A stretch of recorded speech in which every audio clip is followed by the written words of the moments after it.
Bonjour, ravie de vous revoir ce matin. Écoutez, ça tombe bien parce qu'il y a plusieurs mots qui sont sortis dans la petite vidéo de teasing, l'IA. Donc c'est aujourd'hui, ce matin, une superbe opportunité pour parler de l'IA sous toutes ses coutures, avec des speakers hors normes, que je remercie d'avance.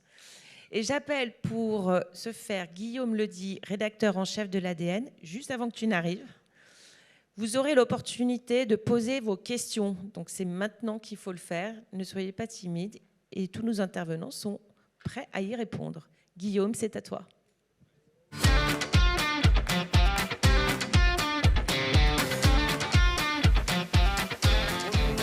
Bonjour à toutes et à tous. C'est bien de cette petite musique, elle donne envie de rentrer en courant, c'est toujours assez agréable. Bienvenue donc à cette conférence de clôture de cette 13e édition déjà du One-to-One Retail e-commerce. Alors après 3 jours de rendez-vous que j'espère concluants et d'inspiration que j'espère aussi assez profonde et intense, c'est à ma petite personne qu'il a été confié la lourde tâche de vous accompagner dans la dernière ligne droite de votre aventure monégasque. Alors je suis effectivement Guillaume Ledy, rédacteur en chef à l'ADN, et j'ai l'immense plaisir d'être ici avec vous pour nous pencher sur un tout petit sujet, en fait 3 fois rien, l'explosion des outils d'intelligence artificielle et leurs impacts sur votre secteur. Alors la promesse, comme vous le voyez là, c'est d'évoquer cette révolution sous toutes ses coutures. On va tenter de la tenir en partant d'une vision macro pour arriver à des questionnements au plus proche de vos réalités quotidiennes. Parce qu'à l'ADN comme ailleurs, on a beau tenter de saisir ce que c'est que l'intelligence artificielle, il se passe toujours quelque chose qui vient remettre en cause ce que vous pensez avoir compris la veille. Tous les jours, depuis fin 2022, et le lancement de la version, j'allais dire, démocratisée de ChatGPT, on a cette impression que, quotidiennement, ce qu'on pensait avoir compris est remis en question. Ça fait à peine un peu plus d'1 an que l'IA générative s'est démocratisée et elle est déjà partout. Elle est dans les outils que vous déployez au quotidien. Elle est dans un accord que vient de signer Le Monde, pas plus tard qu'hier. Enfin, il a été annoncé pas plus tard qu'hier, le journal Le Monde avec OpenAI, justement. Elle est dans les têtes de nos dirigeantes et de nos dirigeants politiques. Et elle est au cœur d'un cyberespace en pleine reconfiguration. Ce cyberespace, Asma Mala, elle le pense, elle le conceptualise depuis maintenant quelques années.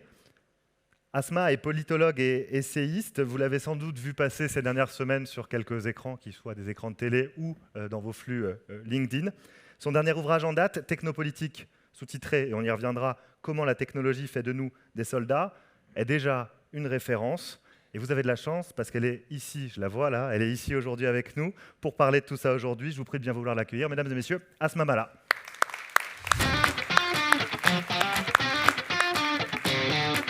Salut Asma. Tu vois, ça donne envie de danser. Je me mets sur un... Ah, j'avais dit que je me mettais sur le petit pouf là. Tiens. Voilà, comme ça, on est bien. Bienvenue. Bonjour à tous, bonjour à toutes. Merci de m'avoir, comme on dit en très mauvais français. Alors, on va revenir sur le propos de ton ouvrage. D'habitude, je vous vois les gens, mais bon, là, on fait pas semblant. On fait pas semblant. Voilà, on est entre gens de bonne compagnie, pardon. Ton ouvrage interroge, si je l'ai bien lu, l'interdépendance entre ce qui fait notre société et la technologie, notamment l'intelligence artificielle. Ouais. J'ai l'impression quand même qu'à la lecture de l'ouvrage, tu as une vision pas extrêmement optimiste. Est-ce que tu peux nous résumer un petit peu tout ça? Oula. Rapidement. Oui, résumer en 2 mots. Tu m'avais dit en plus pas de tunnel, 8 ans de réflexion. Je vais essayer. Alors, c'est pas tant l'impact sur la société que les enchevêtrements politiques et géopolitiques qui sont sous-tendus par la technologie.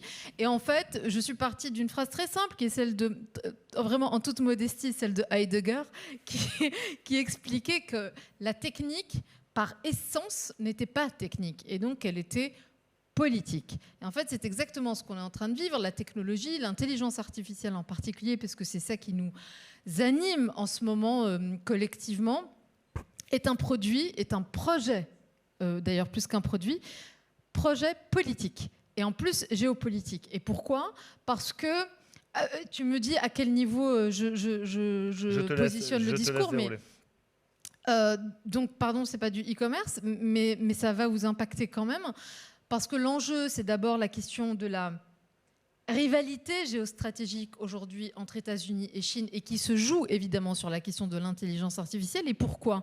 Pas parce que c'est le truc à la mode, parce qu'en fait ça n'était pas à la mode quand c'était déjà un enjeu, parce qu'il y a les usages militaires qui sont liés aux IA. Et l'usage militaire accéléré, dopé aux intelligences artificielles, super technologisé, vous permet d'obtenir quoi ? La suprématie militaire.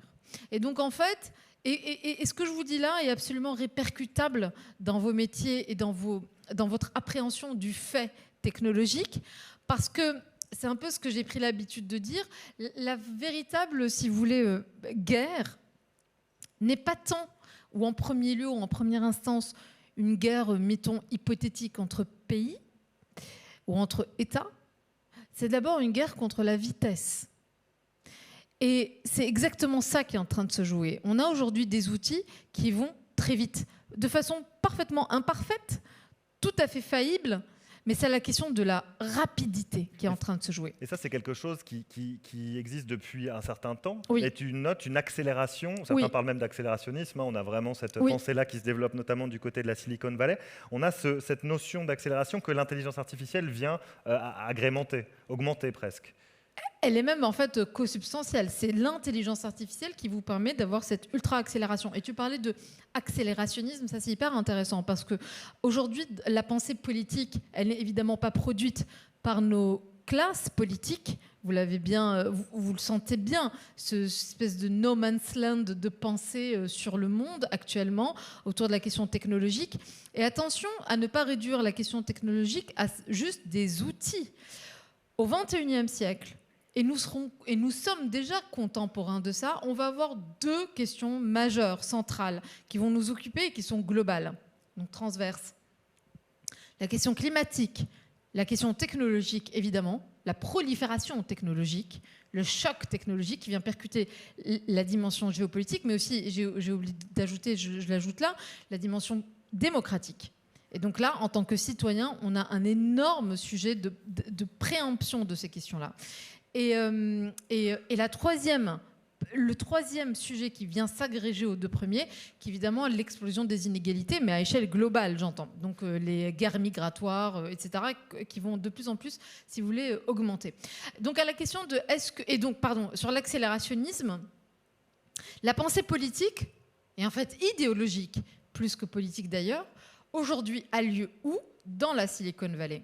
Et des gens comme Sam Altman ou Elon Musk pensent le monde d'après. Et Altman est en train aujourd'hui de théoriser ce qu'il appelle lui-même le post-capitalisme. Et en fait, ça remplit quoi ? Ça remplit un vide, le vide que nous n'avons pas pris en termes de projet, en termes de vision.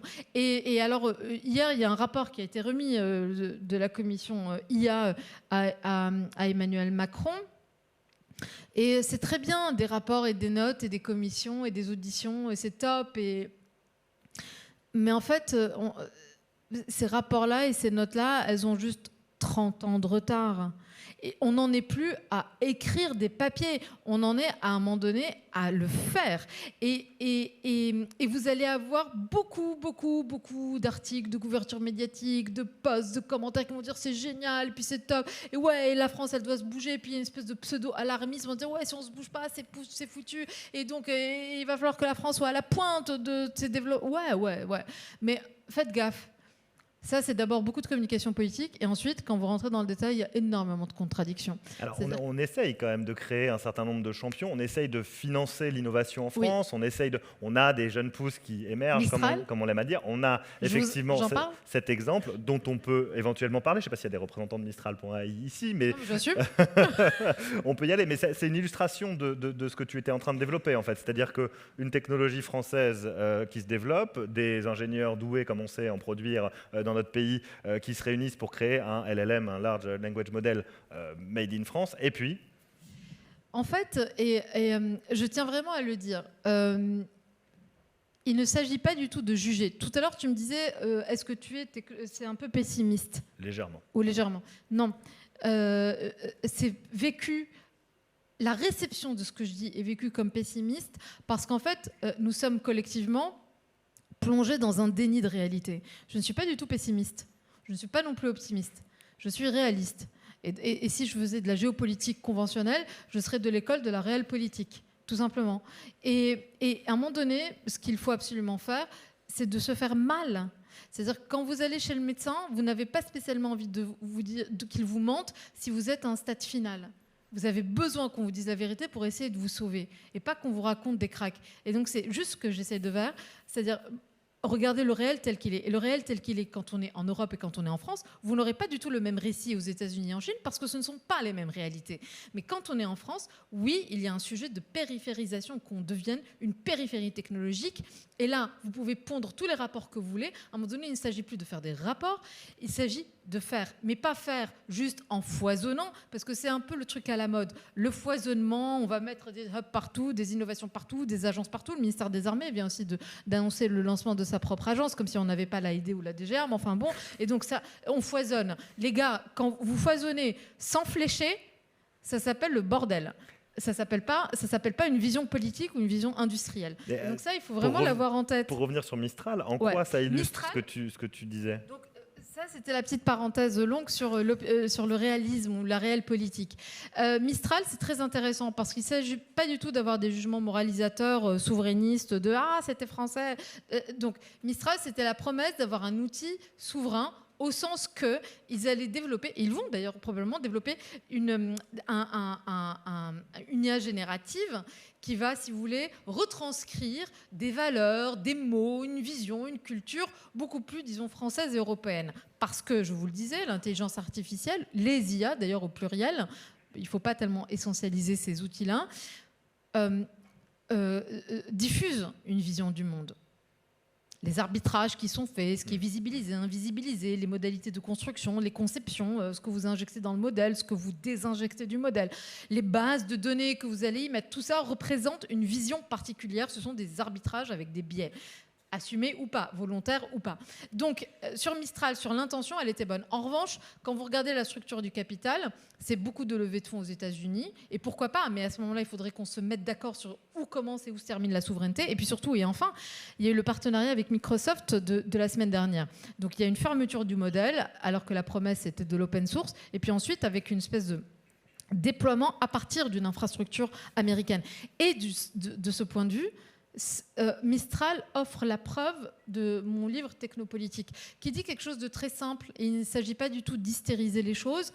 C'est qu'aujourd'hui, les géants technologiques et les hyperscalers américains sont, entendez bien, être, essence, Heidegger, sont l'infrastructure, l'infrasystème, j'appelle ça, à partir duquel se déploie tout le reste. Le fait économique, le fait industriel, le fait politique, le fait social, le fait militaire.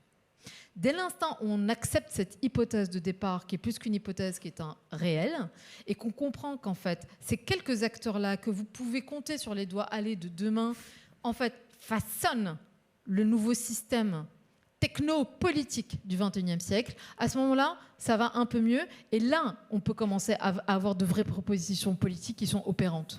Tu dis que ça façonne le fait économique notamment. Est-ce que cette vision idéologique ou politique impacte le commerce mondial? Et si oui, comment? Est-ce qu'on développe aussi ces outils pour garder la mainmise sur un certain nombre de secteurs et pour conserver une forme de puissance et de pouvoir? Oui.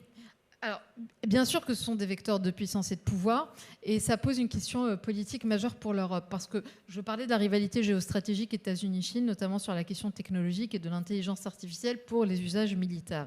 Bon, et ensuite, si on affine un tout petit peu, vous aurez remarqué qu'il n'y a que ces deux grands blocs-là qui ont réussi, ce que j'appelle moi les big states, qui ont réussi à faire naître et à faire éclore quoi? Des big tech.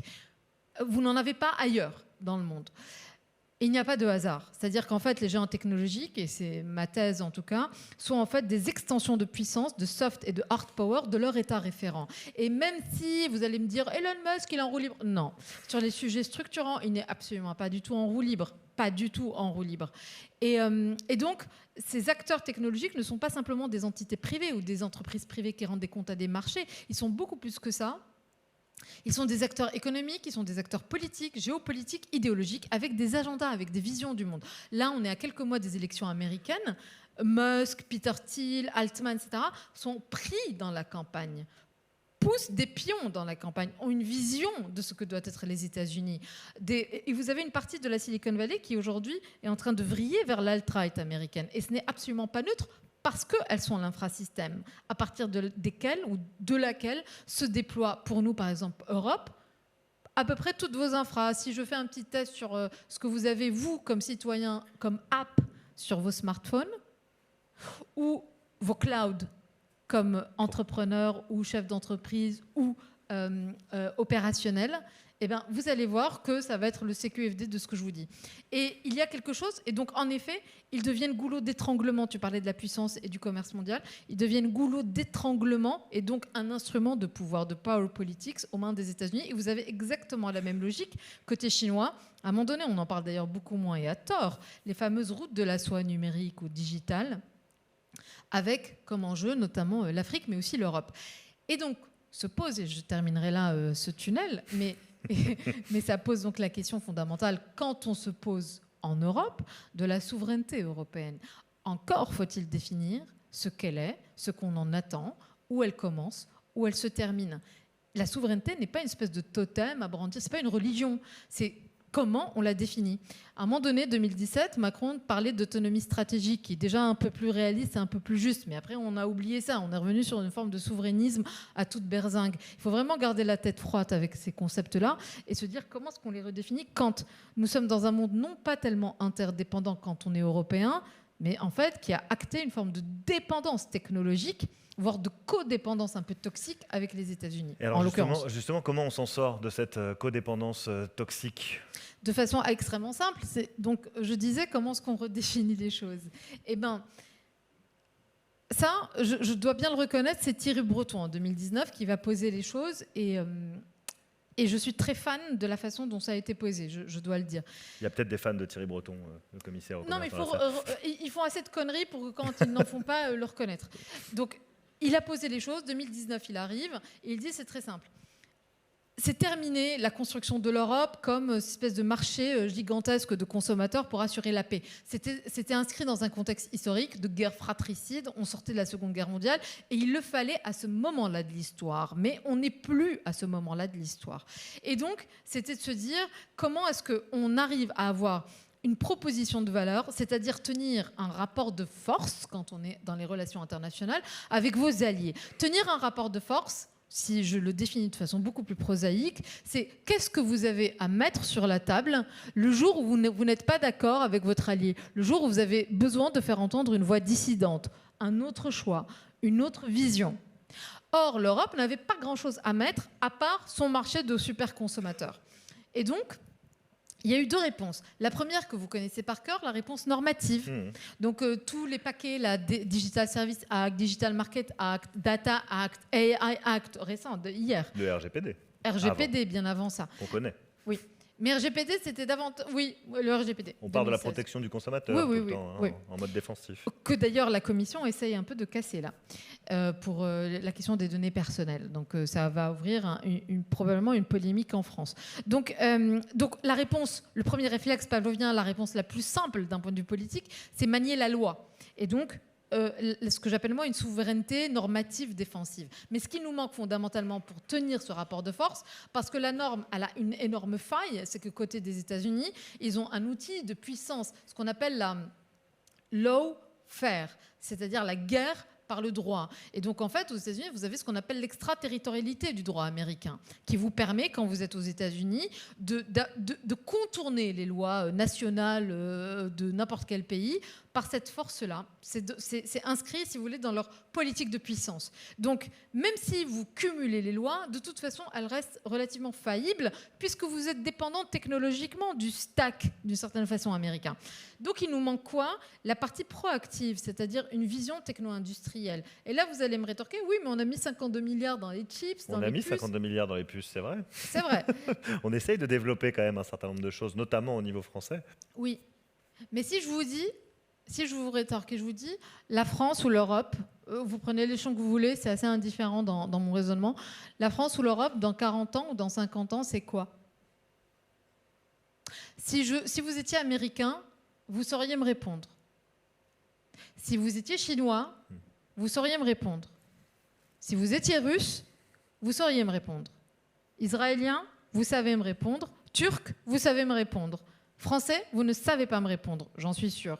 Parce qu'on ne sait pas où on va. Or, quand on est dans des jeux budgétaires ultra contraints, quand vous avez cumulé 40 ans de retard, il ne s'agit pas de faire du follower. Il ne s'agit pas de faire comme les grands, dans les mêmes proportions de gigantisme. Ce n'est pas possible. Donc, dès l'instant où on acte ça, c'est se dire quelles sont mes stratégies de niche, mes diacs de filière, où je suis bon, à quoi je renonce. Renoncer, ça suppose du courage politique.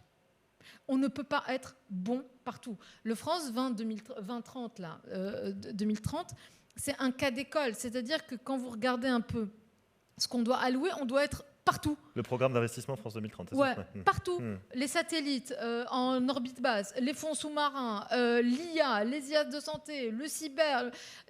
À un moment donné, il va falloir qu'on choisisse des combats. Donc faire des choix et les déployer avec une stratégie. Avec du fléchage. Alors notre système d'innovation est illisible aujourd'hui. Dernier point, avant de prendre éventuellement vos questions.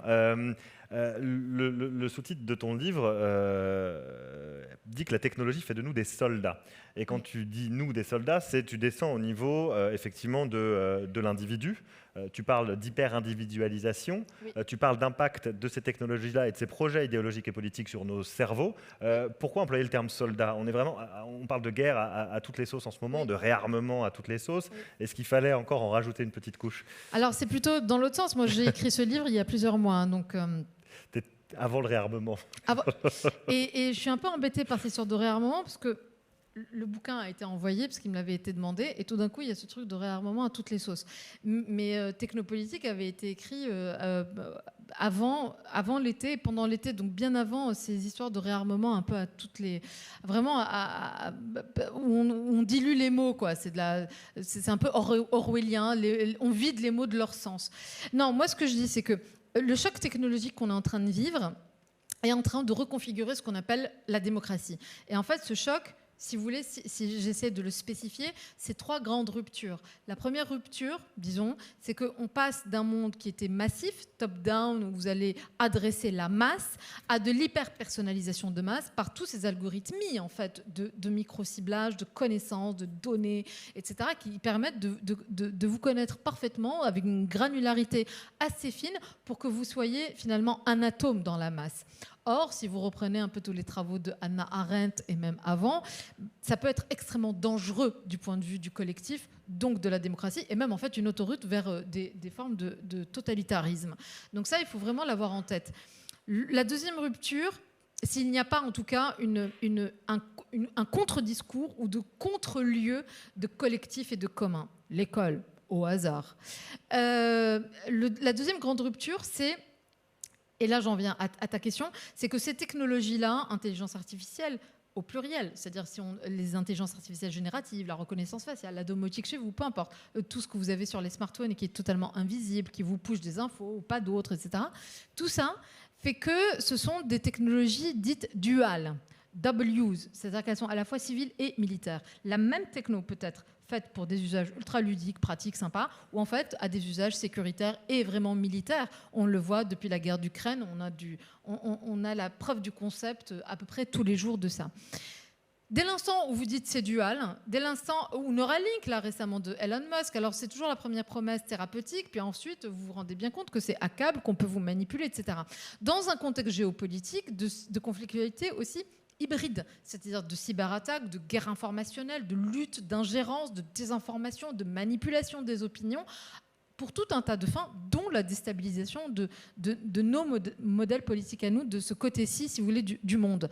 Et donc, dès l'instant où vous actez le fait que ces technologies sont duales et qu'elles sont toutes dans votre poche, dans notre poche, dans ma poche, sur mes genoux en l'occurrence, à ce moment-là, vous devenez dual vous aussi. Et donc, soldats, mais soldats malgré vous, cible d'abord. Engagés malgré nous dans cette guerre. Engagés parce que cible. Pas voulu. D'accord. Mais donc, dès l'instant où on prend conscience de ça, vous voyez comment ça peut clarifier tout d'un coup une politique publique un peu un peu plus, disons, clairvoyante. Et donc, et en creux, vous vous rendez compte que un discours qui vous explique qu'interdire les écrans aux jeunes et aux mineurs, c'est un peu anachronique, c'est un peu n'avoir pas compris l'époque. Ça nous fait une bonne conclusion. Est-ce qu'il y a une ou deux questions dans la salle? Il y en a une là directement, la main se lève, je l'ai vue. Allez-y, est-ce que vous pouvez juste vous présenter rapidement et puis poser votre question? Flore Fauconnier, l'organisme de formation en e-commerce EduTK. Merci beaucoup, c'est l'intervention la plus limpide et éclairante que j'ai entendue depuis 10 ans, c'était fantastique. Tu reviendras l'an prochain. Est-ce qu'il y a des raisons d'espérer? Parce que c'est quand même un peu sombre. Donnez-nous des raisons d'espérer. De l'innovation politique, une nouvelle classe politique, ça c'est clair. C'est pas une question d'âge, c'est une question de logiciel. Il va falloir, mais vraiment, mais par pitié, il va falloir qu'on acte qu'on a changé de siècle. Or, on persévère à lire le monde avec les lunettes du 20e. Faut arrêter, faut être frais. Faut être frais. Enfin, faut être un peu. Il faut pas être adaptable, mais il faut être curieux du monde, ne pas rester étranger au monde. Et hélas, on a aujourd'hui une classe politique qui est restée bloquée, et des institutions en fait, c'est pas personnel, des institutions qui sont restées bloquées, qui n'arrivent pas à muter. C'est donc à nous, société, nous, peuple, nous, tiers-état, vous appelez ça vraiment comme vous voulez. Ouais, tiers-état, parce que des fois, vraiment, c'est délirant. On a vraiment l'impression d'être truc à devoir vraiment les pains et les jeux pour éviter la révolte. Donc, c'est à nous de décélérer. Et je dis décélérer, et je le dis, j'insiste, et je persiste, et je signe. Et je sais qu'on me critique sur cette phrase parce que ça va trop vite. Parce que ça s'accélère. Parce qu'en fait, plus que ça ne s'accélère, ça s'emballe. Et vous savez, cet emballement, cette espèce de frénésie avant l'effondrement, on est dans ce moment-là. On est dans ce moment de burn-out un peu collectif. Parce qu'on est là, qu'est-ce que vous faites? Vous n'allez pas continuer. Vous n'allez pas continuer à foncer pour vous prendre le mur. Donc en fait, c'est pile à ce moment-là où il faut décélérer, prendre le recul, prendre les choses un peu plus à froid. Lire, comprendre, décoder, décrypter, c'est ça qu'il faut faire. Et après, s'organiser. J'expliquais le premier risque, et qui est structurel et systémique, c'est l'hyperpersonnalisation de masse. C'est qu'en fait, nous ne soyons plus que des atomes liés par rien, avec un éclatement du réel, par les écrans, par les informations qui sont pushées, etc. Donc il va falloir qu'on ait vraiment une hygiène collective, une compréhension de ces mécaniques pour en fait ne pas perdre le fil de notre histoire. Parce que c'est une histoire qui va nous concerner tous, mais qui est aujourd'hui privatisée par des géants technologiques qui en privatisent la vision, ou par une classe politique qui n'arrive pas à percuter là-dessus, qui n'arrive pas à prendre le train. Et pardon si j'en ai choqué quelques-uns, mais je commençais par ça. Les comités, les rapports, enfin, c'est de l'agitation. Choqué beaucoup de monde dans la salle, mais... C'est de l'agitation. Et c'est terminé le temps des rapports. C'est à un moment donné, on a un truc qui s'appelle le plan quinquennal. Non, c'est quoi là? Le commissariat au plan, commissariat au plan, absolument. C'était pas le lieu de se dire la France dans 40 ans, la France dans... On est toujours en train de se dire De Gaulle. Enfin, De Gaulle, il faut le réincarner, donc il faut des hommes d'État. Dernière question ou pour des femmes d'État. Et on va enchaîner avec la jeune fille peut-être là-bas. J'ai le micro là, pardon. Ah, vous avez saisi le micro, mais enfin, je vous vois pas. Où êtes-vous? Là. D'accord, très bien, pardon. Bonjour, enchanté. Bonjour, enchanté. Gilles Castéran, entrepreneur, notamment dans la cybersécurité. Merci pour votre présentation très éclairante, toujours très inspirante. Et pour arriver sur la fin, sur les derniers propos que vous teniez, moi je m'interroge toujours sur pourquoi on a toujours besoin d'aller demander à l'État de s'engager, d'avoir une vision, de faire des choses, alors que la technologie, ce sont des fournisseurs de technologie, des innovateurs, qu'à la fin, il faut bien des acheteurs. Donc que les grandes entreprises françaises sont aussi acteurs du fait qu'on n'est pas forcément de grands leaders technologiques européens ou français. Et donc je m'interroge là-dessus, et n'est-ce pas un problème finalement culturel, où il y a un manque d'appétence, ou de désirabilité, ou d'envie d'acquérir de la technologie innovante française et européenne. Et donc la souveraineté, n'est-ce pas un problème du client, et pas des inventeurs ou des innovateurs? Merci pour votre question. C'est la dernière et il faut que tu répondes assez rapidement pour passer à la suite. Non. Un peu moins rapidement. Un peu plus rapide. Non, c'est pas un problème de l'État pour une raison très simple. Ça, c'est un truc très français de dire oui, on a une culture de l'État. Alors moi, je suis pas française, donc j'en parle avec de plus en plus de confort. De s'auto-flageller sur notre rapport à l'État. Non, il n'y a pas de problème à avoir un État pour 2 raisons. 1, nous sommes dans un moment de l'histoire où il y a un retour des États forts. Donc c'est juste pas le moment de dire on va donc affaiblir ce qui est juste être censé être un peu le sens de ce nouveau chapitre qui est en train de s'écrire. Premier élément de réponse. Deuxième élément de réponse. Les grands pays, les big states qui ont fait sortir des big tech sont les pays les plus interventionnistes qui soient et les plus protectionnistes qui soient. À commencer par les États-Unis. Donc non, il faut au contraire, en revanche, il faut un meilleur État, c'est-à-dire un État qui a une vision, qui flèche, qui sait où il va et qui sait où nous emmener avec lui. Et l'État, c'est une construction juridique. L'État, c'est vous, c'est moi. Et ben voilà. Donc c'est ton client et ton fournisseur. Donc l'État, mais en granularité plus fine. L'État, c'est nous. Il va falloir qu'on se mobilise. Du coup, si j'ai bien compris ton propos. Ouais. Et donc, puisque en haut ils le font pas. Commencez peut-être par lire Asma Mala et puis ça ira très bien. Merci beaucoup, Merci Asma, pour ton intervention. Merci. Je vais descendre par là si tu veux. Merci Asma pour ces réponses plutôt claires à des questions que j'espère aussi assez claires. On va à présent en ouvrir d'autres des questions qui vous concernent. Alors évidemment, déjà ça vous concernait toutes et tous en tant que citoyens. Là, qui vous concernent plutôt en tant que professionnels, en interrogeant l'IA sous toutes ses coutures, on a décidé évidemment d'interroger l'IA dans sa dimension expérience client. Parce que développer des outils, c'est bien joli, mais encore faut-il qu'ils servent à quelque chose. Alors pourquoi pas à participer justement à l'hyper-personnalisation qu'on évoquait à l'instant.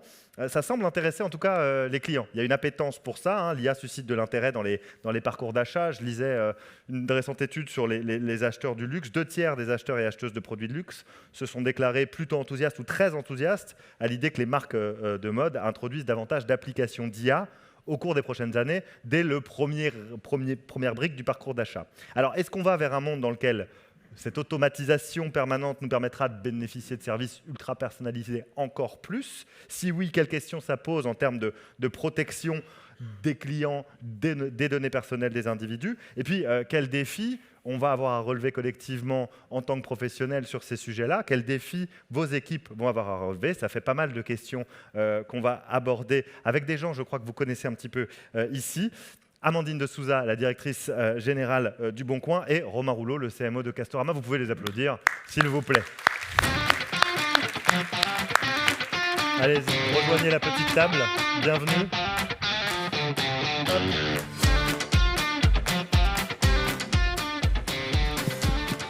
Je remarque que le pouf rose a du succès. Ma première question avec vous, enfin pour vous deux d'ailleurs, c'est de savoir comment justement vous gérez l'équilibre entre cette automatisation qu'on évoquait et l'intervention humaine pour, évidemment, dans vos deux cas, in fine, améliorer l'expérience de vos clients, donc l'expérience client. Amandine de Souza, sur ce sujet d'équilibre entre développement tech et humain. Bonjour à toutes et à tous. C'est vrai qu'on a un changement de paradigme avec le développement des intelligences artificielles. Le Bon Coin, c'est une boîte tech. C'est pas forcément comme ça que c'est connu, mais on a plus de 50% de nos effectifs qui travaillent sur produits tech. On a la chance d'avoir un nombre de data hallucinante à notre disposition, puisqu'on a entre 27 et 30 millions de visiteurs uniques par mois. C'est pas rien, je ne sais pas si quelqu'un peut se prévaloir de ça. Juste pour donner quelques chiffres, c'est vrai que l'année dernière, on a 72 millions d'annonces en ligne actuellement, plus de 170 millions d'annonces qui ont été nouvellement déposées l'année dernière. Donc bref, on a de la matière. Donc on utilise de l'intelligence artificielle depuis de nombreuses années. Ce qui vient là nous interroger, c'est comment on utilise l'intelligence artificielle générative. Mais l'IA est dans tout le produit du Bon Coin depuis longtemps. Il y a ce fantasme d'à la fois traiter l'accompagnement de l'utilisateur sur la simplification et comment rendre le produit le plus facile à utiliser et le plus pertinent. Et à la fois, en interne dans les boîtes, comment on automatise au maximum ce qui peut être fait. Ma conviction profonde, c'est qu'évidemment, ça nous aide au quotidien. Si je donne des exemples concrets, c'est les développeurs qui ont des copilotes et des morceaux de code qui leur sont proposés pour travailler de façon plus efficace. C'est le service client où on a plus de 420 millions de conversations qui ont été initiées l'année dernière. Et comme on est devenu un e-commerçant, beaucoup aussi d'interactions avec un service client où on a besoin, sur les choses qui sont automatisables, répétitives, on peut fournir des réponses facilement adaptées aux questions des utilisateurs.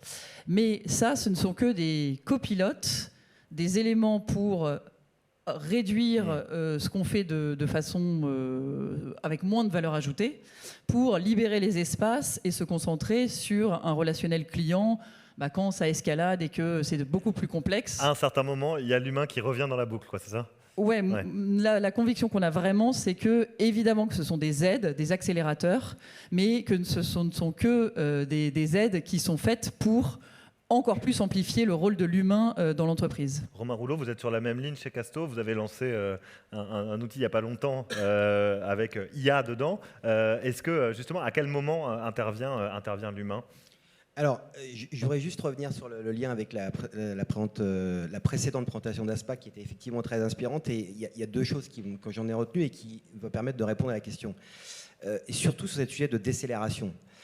Moi, ça fait à peu près quasi 25 ans que je suis dans le digital, donc ça fait long. Et le mot révolution, on a dû l'entendre énormément, parce qu'évidemment, le digital va avec la communication, et la communication a une tendance intrinsèque et naturelle à mettre de l'emphase surtout, et de l'exagération surtout. J'en suis à ma 3e de révolution personnelle. Voilà. Par contre, ça fait 12 mois à peu près, quand tu disais fin 2022, que j'ai eu ce sentiment-là, à titre personnel, à titre de professionnel, que là, c'en était vraiment une. La grosse différence avec celle que j'avais vue précédemment, c'est que dès le moment où elle sort, dès le moment où elle est accessible, je parle du guide professionnel, en fait, on a déjà devant nous une multitude, une infinie possibilité de solutions pour lesquelles on peut voir comment on peut l'utiliser professionnellement. Ouais. Contrairement aux autres, si je prends celle d'avant qui est l'écosystème mobile et applications, où quand l'iPhone sort, on dit il va y avoir un écosystème d'app, mais au moment où il sort, il n'y en a pas. Donc on sait que ça va être un potentiel de malade, mais ça n'en est pas un au moment. Là, la particularité, c'est qu'au moment où ça sort, en quelques semaines et quelques mois, il y a 300 millions d'humains qui l'utilisent et qui ont tout de suite compris à quoi ça sert. Absolument. Et on est dans la phase qu'elle expliquait bien, c'est que tous les jours, il y a une nouvelle technologie, des nouveaux usages, et on est, nous, professionnels, inondés de sollicitations tout aussi bonnes que les autres, parce que parfois il y a des sollicitations mauvaises, mais en l'occurrence, là, on en a beaucoup. Sauf que, évidemment, nous sommes malheureusement ou heureusement humains, et donc nous, on doit faire des choix. Et pour revenir à ton point, ce choix-là de le faire par une logique de conseiller virtuel, qu'on a appelé agent conversationnel, le mot agent faisait un peu trop à 007, et donc on a changé cette terminologie-là. Et j'ai voulu y aller avec cette logique de dire, prenons le risque, parce qu'évidemment, là, on est face au client, et par principe, on ne sait pas ce qu'il va répondre. Par contre, faut prendre un risque mesuré. Parce qu'il faut faire en sorte quand même qu'on ne se retrouve pas dans des débordements, dans des hallucinations trop fortes. Et donc c'est ce qu'on a fait à partir du mois de novembre, en partant du principe qu'on ne rentrait jusqu'alors et pendant un certain temps pas du tout dans la logique de monétisation d'hyperpersonnalisation. C'est-à-dire qu'on n'intègre aucune donnée client. Donc si je pose une question moi aujourd'hui, et si quelqu'un d'autre pose la même question dans 3 jours, possible que la réponse soit différente, mais par contre, on n'intégrera pas le fait que je sais que je suis un client qui a une carte de feed, qui a éventuellement venu 10 fois avant. Je préfère qu'il soit dans une logique de qualité de réponse, qu'on apprenne, parce que je pense que l'humilité, il faut vraiment s'appliquer de manière excessive là, et de se dire, il y aura probablement des moyens de monétisation après, mais pour l'instant, restons d'abord dans la qualité. Alors, j'ai rien inventé, c'est quand même le modèle qu'a fait Google au début. C'est-à-dire qu'au début, quand on avait l'écran blanc et qu'il y avait juste un moteur de recherche, il n'y avait pas de modèle économique. Il est arrivé très très vite, mais au début, il n'y en avait pas. Voilà. Absolument. Et, sur cette question justement de l'hyperpersonnalisation, on a quand même toujours à l'heure actuelle quelques questionnements autour de la protection des données personnelles, évidemment, et de la vie privée. On parlait du cadre réglementaire tout à l'heure avec Asma Mala.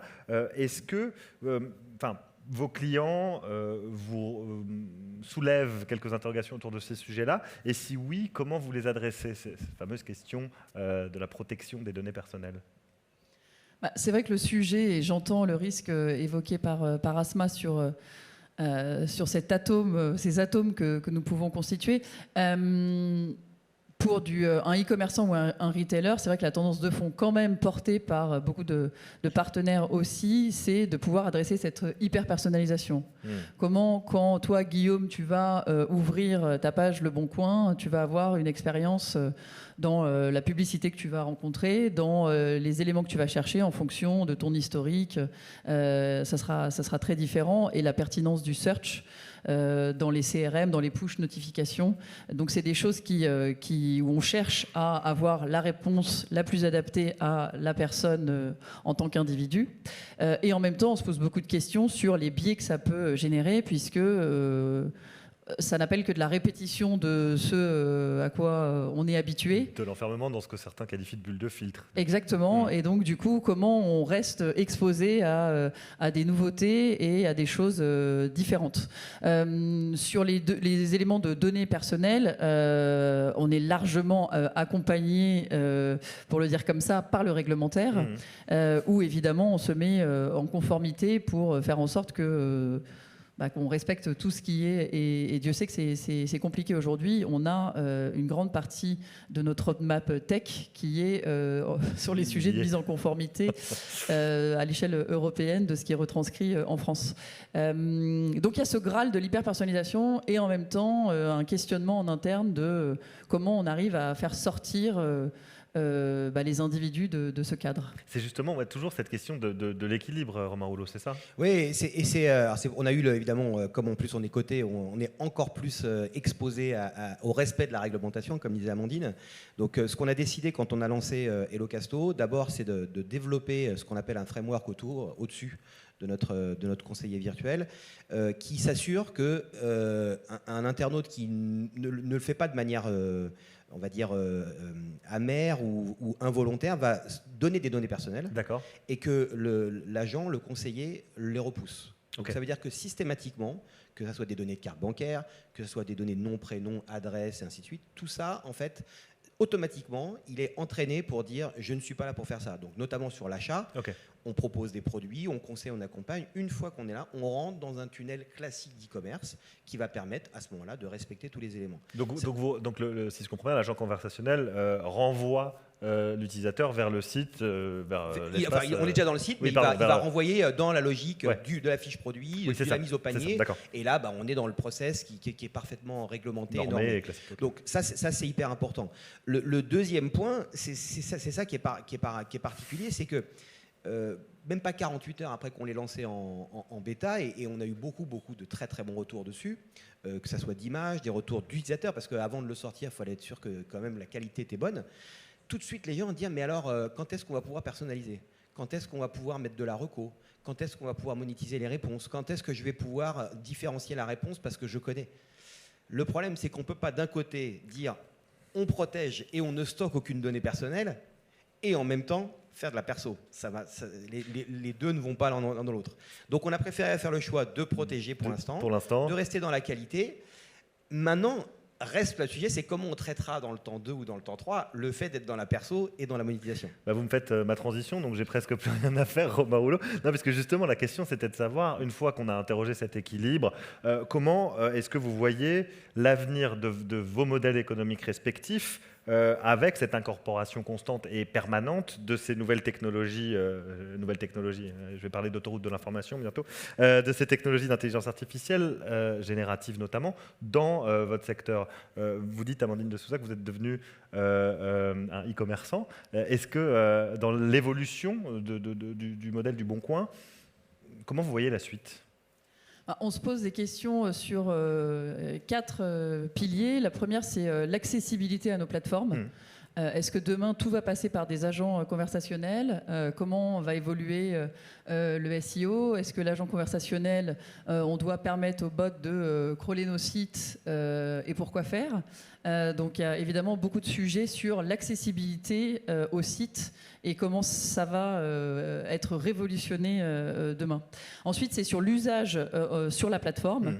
Donc je le disais, comment on facilite l'utilisateur au dépôt d'annonce, qu'il écrit 2 mots et qu'on sache qu'il va déposer un meuble et que ça rentre dans la bonne catégorie, qu'on puisse prendre une photo. J'adore la chemise de Romain, je trouve les mêmes chemises associées sur le site, sur que le search soit le plus pertinent, la conversion évidemment qui sont les enjeux des e-commerçants, sur le service client évidemment, je l'ai dit, c'est un copilote extrêmement important pour permettre de répondre au premier niveau, ensuite de rajouter l'humain après cela. Le 3e pilier, c'est surtout nos enjeux internes. Oui, bien sûr. Et là, on a des enjeux aussi de données personnelles. Nous, on a refusé de travailler sur des données confidentielles du Boncoin avec un acteur comme ChatGPT. D'accord. Donc, on a produit notre propre LLM, qui est ce copilote qu'utilisent notamment les développeurs. Et on essaye de s'affranchir et de garder une certaine gouvernance sur ces sujets-là, mais c'est pas simple. Et puis enfin, c'est comment ça ouvre aussi des nouveaux possibles. Ça, c'est le 4e pilier. On a dit sur les sujets d'automatisation des tâches à faible valeur ajoutée. Je crois aussi que ça va nous aider à explorer des choses qu'on ne faisait pas aujourd'hui, de la donnée qui n'est pas forcément exploitable par l'humain parce que trop brute. Et grâce à l'intelligence artificielle générative, on arrive à aller trouver des poches d'innovation qui sont complètement inattendues. Et ça, c'est plutôt l'avenir. Donne quelques perspectives positives quand même, Romain Rouleau, sur le même sujet, sur les changements et sur l'adaptation à ces changements. Qu'est-ce que vous voyez dans votre boule de cristal? D'un côté, il y a la partie front client.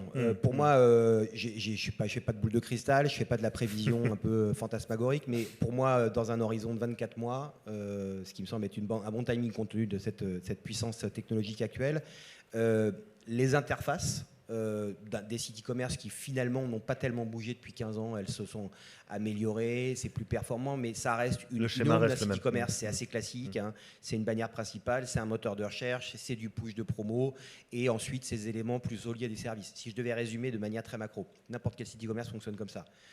On a chez Kingfisher lancé il y a 3 ans un moteur de recherche visuel. On l'a intégré à côté du moteur de recherche textuel. Bon, très bien. Donc là, on a déjà 2 façons de faire de la recherche. On a développé en interne un moteur de perso. Bon, on l'a développé en interne, on aurait pu en avoir un du marché. Ça fait un 3e. Et puis là, on a Hellocasto qui est dans une logique de conversationnel.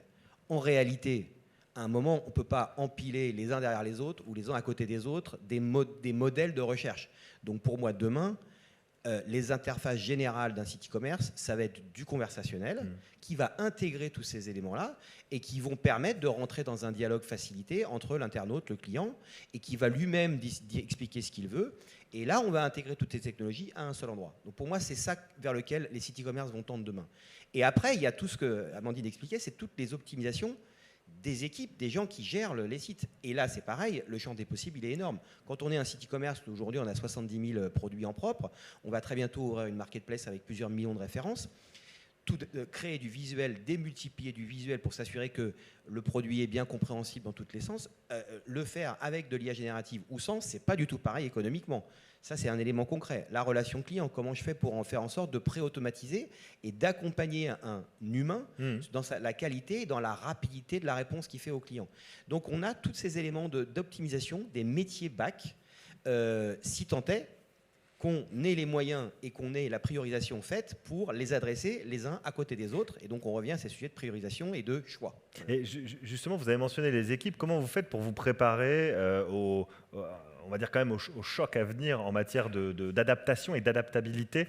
Quand on parle de grands groupes comme le vôtre, comment on anticipe ça par rapport aux équipes? Quelles sont rapidement les mises en place de plans de formation, etc. Comment vous adressez ce sujet-là en interne avec vos équipes? Romain Rouleau, peut-être pour commencer. Alors, c'est un sujet que je suis en train d'adresser avec le groupe parce que comme toute révolution, comme tout changement très très structurant, même dans des équipes qui font du digital, il y a toujours différents niveaux d'acculturation et d'appréhension du sujet. Il y a des gens qui vont spontanément avoir trouvé à quoi ça sert et comment ça peut leur aider dans leur métier. Il y a des gens qui vont dire c'est fantastique, c'est extraordinaire, c'est fascinant, et qui 5 minutes après vont revenir exactement à leur bonne vieille méthode d'avant. Et puis il y a les troisièmes qui mettent 3 pas derrière et qui se disent oulala, moi je suis pas la techno, c'est pas moi et j'ai pas envie d'y aller. Le problème, c'est que pour les 3 populations, quel que soit le métier, en réalité, il y a des moyens de gagner du temps, de la productivité et de l'amélioration du travail. Donc, ce que j'essaye de mettre en place avec le groupe, c'est d'avoir un système progressif où on va faire en sorte que chacun dans son métier puisse comprendre, appréhender les outils qui existent sur le marché, de s'assurer que nous, au sein du groupe, on les sécurise pour s'assurer que justement, on n'ait pas de risque de sortie de données, hein, parce que ça aussi, au début, je vais aller sur ChatGPT, puis je vais lui donner les résultats du groupe et je vais lui demander de me faire une synthèse. Les résultats du groupe, s'ils ne sont pas encore publiés et qu'ils sont sur ChatGPT, ils deviennent publics. Ça paraît complètement bête, mais c'est une dérive facile. Et donc, de les former, de les éduquer, et en même temps, que progressivement, ils comprennent par eux-mêmes les use cases qu'ils vont pouvoir utiliser dans leur métier. Parce que si on leur dicte, au bout du compte, il y a une petite partie qui va le faire et une grande partie qui dira j'ai d'autres priorités dans mon métier de tous les jours. Et pour vous, Amandine de Souza, sur ces questions justement d'accompagnement des équipes? C'est vrai qu'on est en plein cœur de cette révolution, donc c'est plutôt sur l'intelligence artificielle générative. Ouais. On est une boîte tech, donc on a une partie de la population qui a très bien compris, qui l'utilise déjà. Je ne saurais même pas vous dire combien de personnes dans l'entreprise utilisent GenAI. C'est partout. Et en même temps, il faut accompagner les développeurs sur ces nouveaux copilotes, cette nouvelle façon de coder et de développer. Donc on a énormément d'accompagnement, de formation auprès de ces équipes produits et tech. Encore plus sur la partie produit, puisque toutes les solutions qu'on peut nous proposer révolutionnent vraiment l'expérience utilisateur. Et je rejoins Romain sur les choix de partenaires demain. C'est vraiment compliqué. Et puis aussi dégager les euros supplémentaires à investir sur ces sujets-là, de faire comprendre à notre gouvernance, parce qu'on parle en interne de comment on accompagne, mais aussi il y a des sujets de comment les personnes qui nous accompagnent saisissent l'enjeu qui se joue maintenant dans ce qu'on doit investir. Et quand on voit ce qu'investit un Amazon, un Airbnb sur ces sujets-là, il faut évidemment qu'on continue à accélérer très fortement. Et puis il y a les autres populations hors produits et tech. Moi j'ai beaucoup d'équipes sales, marketing évidemment, qui on est au même niveau, donc je pense moi que les organisations vont devoir s'adapter, les fiches de poste et une énorme responsabilité de l'entreprise de donner les moyens de comprendre avec des gens qui sont plus ou moins éloignés, qui comprennent plus ou moins l'intérêt à court terme. Donc il y a un vrai sujet d'acculturation et de donner à voir par des cas concrets. Et donc on fait énormément de co-construction. On a 25 use cases, mais on était parti de 150 possibles et imaginables qui touchent aussi bien l'utilisateur, le client professionnel ou les équipes en interne. Et à partir de ces priorisations-là faites par les équipes, on donne des preuves de ce qui est fait. Donc, par exemple, sur les équipes sales, qui avaient un rythme de vente qui convenait à tout le monde. Donc, on contactait le client, puis 4 mois après, on essayait de lui vendre telle chose, puis 6 mois après, on le recontactait, puis 1 an après, comme il y avait le renouvellement du contrat. Et aujourd'hui, grâce à l'IA, on réfléchit à c'est quoi la next best action. Donc, vraiment, en fonction de son usage sur nos utilisateurs, ce qui s'est passé sur le marché, quand est-ce que je l'appelle et pourquoi faire. Et donc, évidemment, c'est des changements révolutionnaires pour des équipes qui étaient plutôt dans de la production industrielle. Des routines, j'allais dire, presque déjà bien installées. Romain, j'ai un petit complément. Il y a 5 ans, j'avais participé à un livre blanc sur l'égalité de l'accès au numérique. Ça peut paraître un peu vieux, mais en fait, c'est un sujet qui est toujours important. C'est comment on ne laisse pas des populations sur le côté, quand aujourd'hui, déclarer ses impôts, par exemple, évidemment, se fait quasiment exclusivement en ligne. Et en fait, finalement, là, on a le même sujet, c'est-à-dire que pour moi, c'est le rôle de l'employeur et des grandes organisations particulières, qu'elles soient traditionnelles ou qu'elles soient tech, de ne pas dire, bon, en gros, ou tu comprends, ou tu es dehors. Et donc, ça veut dire que chacun dans son métier, on doit intégrer ce fait que de toute façon, ça va faire partie du job, du quotidien. Donc tu parlais de fiche de poste, c'est bien ça. Mais c'est bien de l'accompagnement que l'employeur doit faire pour s'assurer que tout ça se fasse. Alors évidemment, on n'aura pas capacité à embarquer tout le monde, mais il faut en embarquer le plus possible. Ça nous fait une bonne conclusion à cette partie de la conversation. Est-ce qu'il y a une ou deux questions avant peut-être de vous libérer dans la salle? Non, je crois que on arrive vers 13h, hein, donc effectivement c'est un peu compliqué. Je ne vois pas de main se lever. Bah écoutez, vous êtes tous réglés sur 13h. Eh ben écoutez, merci beaucoup Amandine de Souza et Romain Rouleau. Merci de votre présence.